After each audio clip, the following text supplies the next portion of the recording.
ମୁଁ ଭାରତୀय जनता पार्टी को धन्यवाद दूँ जहा हो विजु जनता दल लगातार भाव में विधानसभा भितर विधानसभा बाहर एवं अनेक सामाजिक न्याय संगठन माने ओडिशा रे तीव्र आंदोलन करने फल आज भारतीय जनता पार्टी सरकार चापरे निष्पत्ति गोटे नहीं जो निष्पत्ति नहीं जे ओबीसी मान को 11.25% दबा और एससी एसटी मान को 38.75% दबा सेटा गोटे भेलिकी देखे सेटा गोटे प्रवंचना कहले भूल होगा नहीं ताको टे कड़ा भाषा भी कह जाई पारे कथा होची अंडर ग्रेजुएशन +3 रे 2,73,000 सीट खाली पड़ुची 60 रु 70 80 हजार सीट सेठी रिजर्वेशन लगे पीजी रे खाली पड़ुची रिजर्वेशन सेठ लगेले आमे कहितलु नियुक्ति भित्तिक शिक्षा जोटा इंजीनियरिंग मेडिकल एवं टेक्निकल सब्जेक्ट रे एइथिरे आपण माने दियंतु ओबीसी को 27% दियंतु एससी एसटी को तांकर भाग 39% दियंतु तापर कथबार्ता हुंतु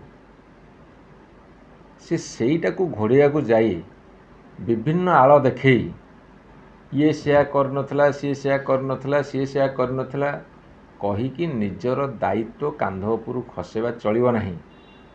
आउ सी जो दोषारोप करुछंती मु तांको पचारिया को चाहे 1990 मसीह जिते मंडल कमिशन लागू है वीपी सिंह सरकार टू समर्थन प्रत्याहार करके भारतीय जनता पार्टी कमंडल धरिकी बाहरी पड़े 90 रु 2025 है 35 वर्ष 35 वर्ष भितर सी जहा हो एबे टिके बुझिले जे जातिभित्तिक जनगणना को देइछंती कौन कौन क्राइटेरिया रखिए परवर्ती समय आलोचना करवा एवं ओडिशा रे जो सरकार जे जाति प्रथा को तीव्र विरोध करती तल स्तर लोक उपरକୁ उठिया चाहती नहीं मनुवादी चिंताधारा से माने जड़ित से माने आंशिक संरक्षण दे केते बाहावा नौछंदी तुम्हें इंजीनियरिंग मेडिकल टेक्निकल स्टडीज रे आग संरक्षण दियो ओबीसी मान को पूर्ण मात्रा रे एवं एससी एसटी मान को पूर्ण मात्रा रे तापर कथार्ता हो देश विदेश रो कोण अनुकोण टेक्निक खबर देखंतु आम सह यूट्यूब फेसबुक और इंस्टाग्राम रे आमको देखंतु लाइक शेयर और सब्सक्राइब करने को आद्य भूलंतुनी।